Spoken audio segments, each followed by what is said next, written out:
हिंदू धर्म में मार्गशीर्ष महीने के कृष्ण पक्ष की एकादशी का बहुत महत्व है।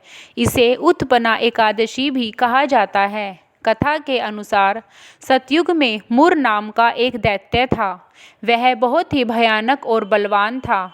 उसने इंद्र, वसु, आदित्य, वरुण, अग्नि आदि सभी देवताओं को पराजित कर दिया था और उनके स्वर्गलोक पर अपना आधिपत्य कर लिया था। सभी देवता डर के कारण भगवान शिव के पास गए और उन्हें सारा वृतांत सुनाया। तब भगवान शिव बोले कि हे देवताओं, तुम तीनों लोकों के स्वामी और भक्तों के दुख का नाश करने वाले भगवान विष्णु की शरण में जाओ, वही तुम्हारे दुखों को दूर करेंगे। इसके पश्चात सभी देवता क्षीर सागर में गए और कहा कि हे नारायण, आप हमारी रक्षा करें। हमें दैत्यों ने पराजित करके स्वर्ग से भगा दिया है। कृपया हमारी रक्षा करें, हम सब आपकी शरण में हैं। तब विष्णु भगवान बोले कि हे देवताओं, ऐसा कौन सा मायावी असुर है जिसने तुम सभी देवताओं को पराजित कर दिया है? उसे किसका आश्रय है? वह कितना बलवान है? तब इंद्रदेव बोले कि हे भगवन, प्राचीन काल में एक नाड़ीजंग नाम का राक्षस था। उसका एक महापराक्रमी मुर नाम का एक पुत्र उत्पन्न हुआ। उसकी चंद्रावती नाम की नगरी है। उसी दैत्य ने हम सब देवताओं को परास्त करके स्वर्ग से निकाल दिया है।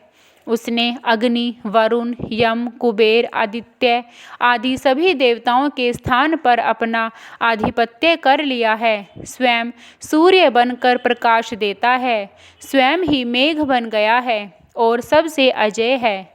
हे असुर निकंदन, उस दुष्ट को मारकर हमारी रक्षा कीजिए। यह सब सुनकर विष्णु जी बोले कि हे देवताओं, मैं शीघ्र ही उसका विनाश करूँगा। तुम चंद्रावती नगरी जाओ। इस प्रकार कहकर भगवान सहित सभी देवताओं ने चंद्रावती नगर की ओर प्रस्थान किया। उस समय दैत्यमुर सेना सहित युद्ध भूमि में गरज रहा था। जब विष्णु भगवान युद्ध भूमि में आए तो सारे दैत्य उन पर अस्त्र और शस्त्र लेकर दौड़े, लेकिन विष्णु भगवान ने अपने सर्प जैसे बाणों से उन दैत्यों को बींध दिया।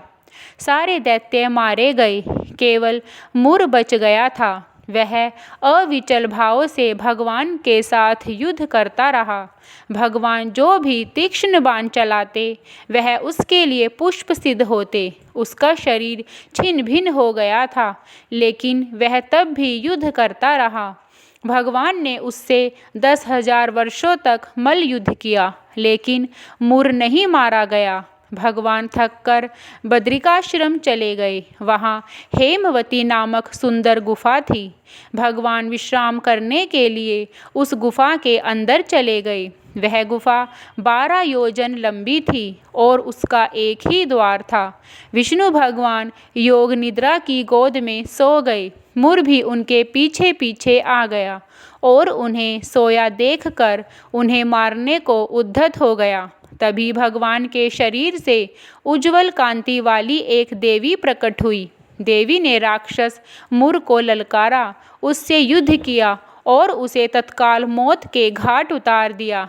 श्री हरि जब योग निद्रा से उठे तो सारी बात जानकर उन देवी से कहा कि तुम्हारा जन्म एकादशी के दिन हुआ है, अतः आप उत्पन्ना एकादशी के नाम से पूजित होंगी। आपके भक्त वही होंगे जो मेरे भक्त हैं। मेरी कथा पसंद आई हो तो प्लीज़ मेरे चैनल को सब्सक्राइब करें। धन्यवाद।